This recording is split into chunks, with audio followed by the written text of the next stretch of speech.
Oh, no, not his hand. They took Ramsey's hand. Oh, turned our boy into the hash-slinging slasher. Did him like Gaara did Rock Lee. Did him like Porco did Peak. Like, dog, Ramsey never did anything but steal. So what's Hajime decide to do? Cut his hand off. Crush that boy. Activate Ymir. Send the Colossal. Matter of fact, send every Colossal. Like, dog, if I'm ever in the same room as Hajime, I am not stealing. So Halil looks up and sees a bunch of people running by them in the woods. And bro, just look at this woman. I do not want to be this woman right now. Look at her. She got herself a real ass nigga right there. Cause me, if my girl falls, that's my ex. She gonna look up and I'm not even gonna be there anymore. Shit, I heard there was a train in this direction, so it was nice knowing you. So then literally hundreds of thousands of crows fly right by them. So they turn around in the direction that they were running from, and dog. Holy shit! What the fuck is that? So we cut to Eren walking through Liberio, plotting on his ops, and I know that he's known to be Black Air Force Eren. Shout out to CJ the Champ. But I think he has elevated himself to Light Yagami Eren. So Eren's walking by this alleyway, and hey, what do you know? They haven't cut his hand off yet. But bro, look at these grown-ass men. Oh my god, they are beating the shit out of him. Damn, he's 8 years old. Oh my god. Feeding him knees like Sasuke did Gaara in the Chunin exam. Look how deep his back got blown into. Pause. We got gut knees. We got sucker punches. We got knees to the face. Oh my god. But then these goofy-ass grown men made their biggest mistake. They threatened Eren Yeager. So Eren was like, you know what? I'm a stepper, and you're not about to just talk to me like that. You niggas clearly wasn't at the declaration of war. So I'm gonna save my big homies the trouble and just crush you bums right now. So Hajime doesn't even show what happens, because we already know what happens. Because you're not about to just talk to the menace of Eldia any old way. Another shout out to CJ the Champ. So we get this cathartic moment between Eren and Ramsey, and he's crying, apologizing for something. And now I'm starting to think that Isayama just doesn't like Ramsey, because this is just one of the most unlucky kids in all of anime. I mean, he's got all sorts of grown-ass men jumping him, chasing him, cutting off his hand, crying and apologizing. He's gotta be like, who are you niggas? And you gotta admit, Ramsey is a real-ass nigga, because all he does is get to the bag. So Ramsey and his people decide the best place to escape to are the mountains. But Ed is not having that. There is no escape. So Ramsey's people are thoroughly terrified, staring at these colossus in the mountains. But Ramsey not built like that. So he's sprinting through the streets with his brother Halil when some grown-ass man knocks his coin purse onto the ground and all the money falls out. At which point Halil turns around and tries to pick up the money. But this is not, don't look up, Halil. Look up! But this next part, I'm not covering this next part, because Ramsey's actually my boy, and I just can't keep giving him L's. So if you want to find out, just watch the original content. Viewer discretion is advised. So everybody's just getting stepped on right now. Halil's people, Marlians. This nigga crushed his own grandparents! Oh my god! Niggas getting robbed. Niggas getting carjacked. And look at how packed this train is. Smelling like bounce that ass Central High in there.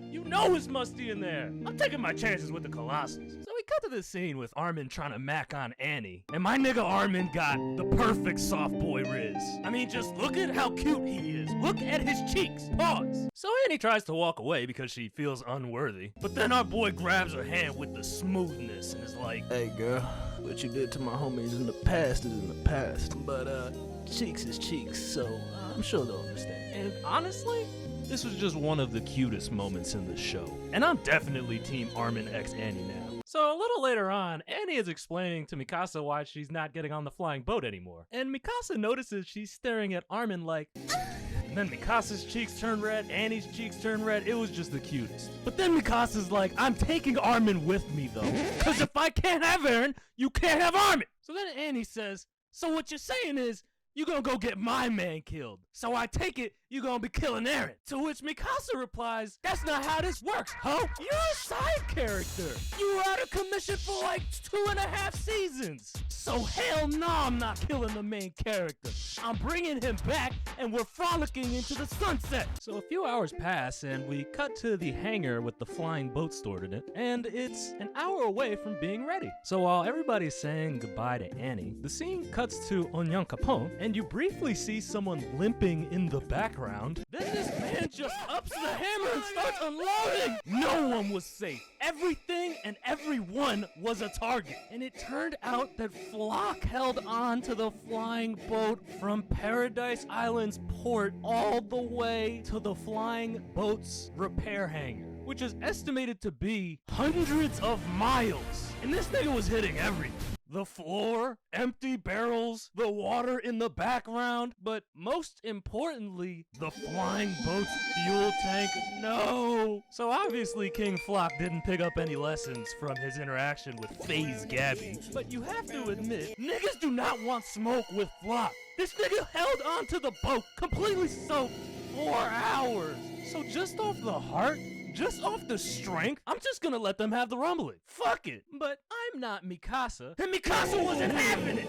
She speared this nigga Flock in his neck with her ODM gear. So while Flock is lying on the floor bleeding out from Mikasa's ratio, Onyankopon makes a startling discovery. There are bullet holes in the fuel tank. So the engineers suggest welding it, at which point Commander Hange asks how long it's gonna take. So while the engineer is reaching down to the tools telling Hange it's gonna take an hour, it begins. The table starts shaking, the ground starts trembling, and the rumbling has finally arrived to Odia. So it turns out that Flock's plan may have been effective after all. But dog, look at this goofy ass Titan. You walked all the way over here just to trip up this other nigga. So while everyone's standing around staring at these chads, Mikasa asks Armin if he has any idea. And he says he'll turn into a Titan and buy everyone some time. To which this goofy ass nigga Reiner jumps in and says, you're more important, I'll do it. Nigga, what the hell are you gonna do? Like, I just know all of the OG fans and stans of AOT looked at this scene and said, what? Is this nigga serious? But then, the GOAT, the greatest to ever do it, the one who knocks, steps in and says, nah nigga, I'll do it. Their name, Commander Hange. I'm that nigga. Zoe. They stepped in like, oh, Eren thinks he's him? Well, I'm them! They was like, you know how many of my own homies I've sacrificed to get this far? Y'all not stopping this flying boat! So they walks up to Armin and anoints him with even more Rizz and says, Armin Arlet, I hereby pass down my drip. You are now the sauciest nigga in the world. So you better hit when you get back. And then they said, and don't forget to put Levi to work. I love seeing him suffer. So then they and Levi have this heartwarming telepathic send-off where he puts his fists in their chest and says, Shinzo Sasageo. So then Hange flips the script and hits them with the Obi-Wan Kenobi. It's over, Anakin! I have the high ground! Hange said, oh, you thought these niggas was gonna step on Big Hange? Well, how the fuck you gonna do that with no neck? And she yeets the shit out of this nigga. Then he falls in front of a line of 3 other colossal titans. So they took out 4 colossal titans with a single thunder spear. So in just one attack, Hange has already taken out more colossals than Eren. So then it cuts to Squad Levi and they're all just staring in disbelief, probably thinking to themselves, oh my god, Hange's actually doing it! So about 1.5 minutes have passed and the engineer welders are almost done with the weld. So at this point, Hange starts going insano mode. First they take out this titan and it falls and trips up 2 more titans. So now Hange's body count is at 7 colossal titans at least. Meanwhile, the engineers start fueling, and then one of the engineers suddenly realizes that the Colossals are right on top of them, and a piece of debris even flies through the back of the hangar. Ugh, look how close this came. So while Hange's taking out their 8th Colossal Titan, the order's given to start the flying boat and to begin pushing the fuselage. Like they don't even have motors for the wheels, bro. And after taking down their 9th Colossal Titan, they look over at the hangar and see that the boys need more time. So what do? They take out their 10th, and then 11th, and then 12th, and then 13th, and then 14th Colossal Titan while on fire. Meanwhile, the flying boat is actually taking off, and Connie is pulling Jean onto it, and Hange has the wherewithal to see this while fully engulfed. There they go! And right before Hange's about to take out their 15th Colossal Titan, they completely explode and fall to the ground in a blaze of glory, like the angel they are. And just like that, Hajime Isayama has written one of the greatest anime characters of all time. Rest in peace, Hange. I will miss you so much. And with the scene of the hangar collapsing on top of Flock right before the boat is even off the water, it is a testament to the absolute necessity of Hange's sacrifice. Just look at how loved they are. Every person from Squad Levi on that flying boat is in corks and shambles. Even Onyankopon. They will never be forgotten about, and Squad Levi will never get over the extremely selfless sacrifice that Hange made for all of humanity. So we cut to a scene of Armin looking over Onyankopon's shoulder at the fuel gauge, at which point Armin's like, bruh, where's our fuel? But Onyankopon reassures Armin that everything's gonna be fine and they'll make it to Fort Salta in time, to which Armin hits him with the legendary Commander shoulder touch and tells him that he believes in him. So he walks into the fuselage to meet with the rest of the Alliance so that they can discuss how they're gonna run Eren's pockets, and Peak suggests just blowing him the fuck up because she's not over what Armin did to Liberio. And in her defense, I completely agree with her because there's no talking to this nigga. Look what he did to Ramsey. So Armin agrees that that would be the most effective method. But then Mikasa's like, Armin!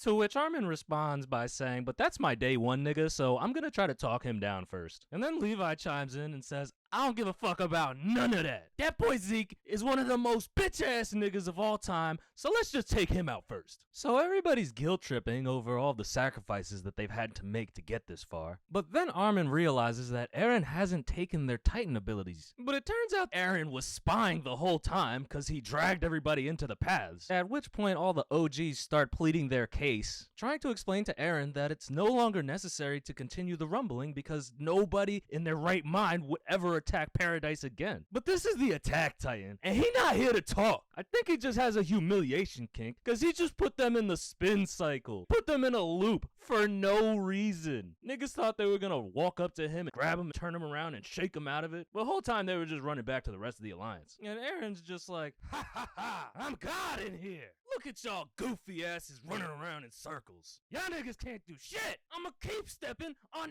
everything and everyone, and if y'all try to stop me, y'all getting clapped. So then Armin's like, so then what the fuck did you call us in here for? To which Eren replies, because, nigga, I'm bored. You know how boring it is in here? Ain't shit to do. I just wanted to see the looks on your faces. And look at them, priceless.